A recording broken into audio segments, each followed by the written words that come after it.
Hello everyone, Rubber Band here. So today this is more of just like a servicing a lock video. So I have a wafer lock here, very often colloquially known as a T-lock due to the vaguely T-shaped cam here. And what I'm going to do is I'm going to show you how to service one of these and how you might be able to kind of get it apart in the field. So if you've been working with wafer locks for very long, and I'm going to zoom in now. So, okay. So now we've got a wafer lock. It is in the locked position. Unlocked, locked. So when you're servicing these, say somebody doesn't have keys. This has a key code on it, but say I can't get a key cut, or this is illegible, or what have you, or it's just beat up, or it's been rekeyed, which has happened before. There's a few different ways we can get this apart. So if you can pick it to the unlocked position, you can get it apart by taking the housing off, or get it out of the furniture or whatever, and then you can pick it back to locked, and this will expose the retaining wafer right up here. So right in here, there's a wafer we can push down and kind of wedge the plug out. And that's might be how I would do it if I picked it, so we start to get the plug out. So that's one way we can do it, but say picking is in an awkward position, or even worse, the lock is just too beat up to get that. I gotta get the old tail piece back in order. 1 second here. I can't exactly time it super easily. This is where I botched the video. Okay. All right.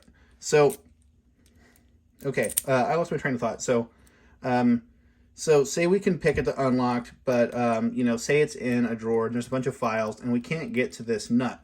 There's another way that we can take it out of there.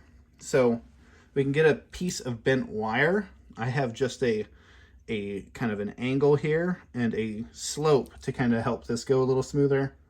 So I will drive this. So you have to have this angle because the wafers drop down and block this hole.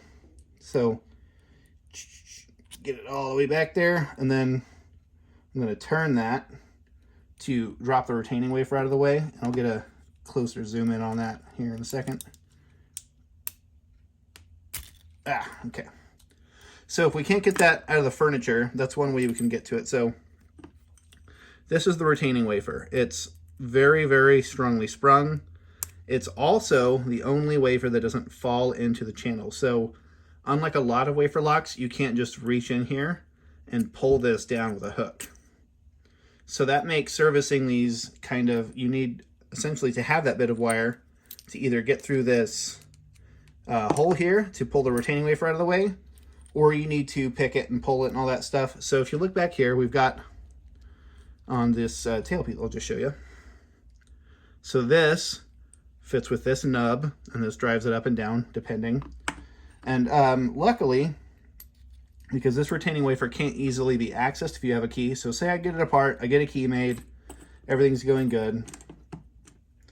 I want to get the lock back together. You'll see that this lock has a raised form right there, and it's not anywhere else. And it's not a motion limiter like exists on a lot of national locks. You get your lock in here, and you're going to turn, and it's actually going to drive the retaining wafer down so you can actually get the plug back in. So now I'm in here. I just got to time my tail piece with it. So I can tell that it's going to be locked because this thing's upward. So I'm going to pull this upward until I find my niche, my little tiny niche. And, locks can be fiddly, so, no stress here. There we go. All right, and we have it reassembled. So These are still in service in a lot of spots. Timberline still makes them. National, Compex. Lots of companies still make these T-locks because they're a cam lock that has just a straight up and down, so you don't have to worry about a swinging cam. So when you have a swinging cam, it's going to hit stuff. So if you have a file cabinet or whatever, it might hit any of the things that the files slide on or whatever. So, all right, zoom out of my hands here. So, yeah, just figured I'd show that little bit off because these could be kind of tricky to deal with, but it is a good little tip to know. And, you know, there's always impressioning. Anyway, as always, I've been Rubber Band. Thanks for watching.